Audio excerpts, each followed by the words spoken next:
Nëse në Shqipëri dita e verës është kthyer në një festë masive kombëtare dhe festohet me 14 mars, për besimtarët ortodoks, dita e verës festohet me 1 mars, ditën e parë të muajit.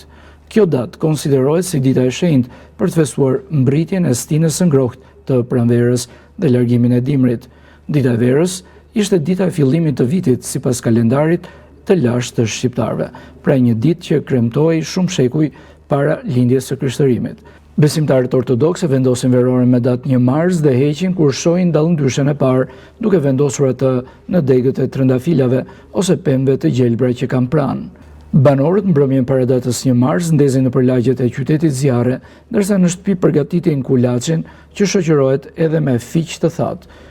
Kjo është një traditë e përvitshme që mbledh ortodoks përreth zjarreve, të cilët i ka përcjellë për të larguar të keqen dhe për të sjellë mbarësi në vijim. Gjithashtu, vendoset edhe verorja me fijen e kuqe e ndërthurur me atë të bardhë. Fija e kuqe e verores lidhet me forcën, gjakun, diellin dhe ngrohtësinë e jetës. Fija e bardhë është fillimi i mirë i vitit dhe drita e begatisë.